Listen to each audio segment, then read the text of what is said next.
Biz danışdıq bu din xadimlərinə olan hücumlardan və bugün mən düşünürəm ki, bəli, Paşinyan tutduğu bir yol var, sülh yolunu istəyir və ona qarşı olan qüvvələr də var. Siz çox yaxşı əslində böldünüz, üç yerə böldünüz, onu revanşistlər, din xadimləri və Paşinyan hakimiyyəti olaraq üç hissəyə böldünüz. Bugün götürsək, Paşinyanın bu ideologiyasına zidd olacaq siyasi fiqurları. O fiqurlara da gələcəkdə belə bir hücum ehtimalları ola bilərmi sizcə? Mənə elə gəlir ki, yəni bu ehtimal var. Məsələ ondadır ki, düzdür, əsas bu dəqiqə fiqur kimi kilsə çıxış eləyir, çünki ideoloji mərkəzdir və siyasi fiqurlar da o dəstəkləyir, o arxasında dayanır. Çünki din çox güclü qüvvətdir. Bir çox hallarda din siyasətin əlində bir alə kimi də istifadə edə bilirlər. Və bu nöqteyi nəzərdən istisna deyildir ki, gələcəkdə bu proses şiddətlənsin. Bu proses dayanmır. Bu proses dünən də var idi. 2018-ci ildə Paşinyan hakimiyyətə gəldiyi vaxtdan da var idi. Bugün də var və sabah da olacaq. Başqası mümkün deyil. Amma Paşinyan bu dəqiqə fikirləşir ki, əsas ideoloji dayaq, yəni insanların seçki öncəsi beynini yuya biləcək qüvvəni aradan çıxarsın. Çünki kilsə güclü qüvvədir. Onun əlində çox ciddi rəqəblər var.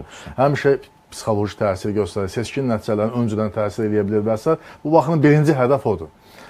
Bunun ardınca isə oliqarxlarla bağlı proses getməkdədir.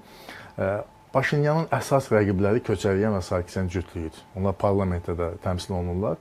Bu nöqteyi nəzərdən Paşinyan, hətta mən sizə deyərdim ki, Paşinyan kilsədən daha çox çəkinir, nəinki adını çəkdiyim siyasi qüvvələrdən.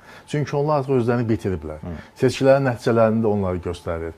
Eyni zamanda onlar bir Qarabağ klanının təmsilçiləridir və bu klan bugün Ermənistan cəmiyyətində populyar deyil. O məğlub klandır, o diz çökmüş klandır və Ermənistanın deməli, Azərbaycan torpaqlarını 30 il ərzində işğalda saxlaması erməni dövlətini və xalqını xoşbəxt etmədi. Onu həmin siyasətdə həyata keçirən Köçəryan və Sarkisyanlar idi. Bu baxımdan hesab edirəm ki, bu amil də Paşinyanın xeyrinə işləyir və Paşinyanın bir məşhur bu yaxınlarda ifadə işlətdi, çox populyar olduğu ifadə ki, özü-özünə sual verir ki, mən niyə 2019-cu ildə dedim ki, Qarabağ Ermənistandır və nöqtə. İndi isə həmin mən deyirəm ki, Qarabağ Azərbaycandır və nöqtə. Nə baş verir? Bir adamda iki belə yanaşma. Yəqin ki, bu onun təsirində olub ki, 2019-cu ilə qədər ki, köhnə Ermənistan və kilsənin cəmiyyətdə formalaşdırdığı ideologiyanın təsiri altında mən bunu söyləmişəm. Bugün isə biz real siyasət, real politika həyata keçiririk, yeni Ermənistan qoyuruq və yeni Ermənistan isə bu ideologiyanı qəbul etmir. Və mən bugünkü reallığın təmsilçisi olaraq söyləyirəm ki, Qarabağ Azərbaycandır və nöqtə. Və bu ideyaya qarşı kimlər çıxış edirsə, artıq onlar kilsə ilə bağlıdır, onlar bizi köhnə düşüncədə saxlayır, bizi qonşularla ədavət vəziyyətinə gətirir və 30 il bunu etdiniz, nəticəsi nə oldu? 30 il ərzində siz deyən ideologiya güclü olsaydı, onun güclü dayaqları olsaydı, çox faydalı olsaydı, gələk bugün Ermənistan Cənubi Qafqazın lider dövləti olurdu, ən varlı dövləti olurdu, böyük iqtisadiyyatı olurdu. Amma bunlar heç birisi baş vermədi. Çünki yanaşmanın özü yanlışdır və biz yanaşmanı qəbul etmirik. Kimi mövqelər bildirir. Ona görə də deyirəm də, Paşinyan bu da gün Ermənistanın ən ağıllı adamdır və onun atdığı addımlar da nəticə etibarilə sülhə ünvanlanıb və xüsusilə də bu yolda mən Trumpın da mövqeyini qeyd etmək istəyirəm. Birləşmiş Ştatların prezidenti Donald Trumpın mövqeyini ki, o hər dəfə, indi Şarm el-Şeyxdə də onu söylədi ki, mənim bir yanımda Ağ Evdə bu iki prezident müxtəlif tərəflərdə əyləşmişdilər və bir-birinə bir düşmən gözü ilə baxırdılar. Amma bizim söhbətlərimiz, danışıqlarımız, müzakirələrimizdən sonra onlar o zalı Ağ Ev edir, artıq dost kimi tərk edirdilər. Bu belə bir ifadələr səsləndirir və son zamanlar bilirsiniz də indi Duşanbədə, indi Şarm el-Şeyxdə Azərbaycan və Ermənistan siyasi liderlərinin təmasları, görüşləri keçirilir.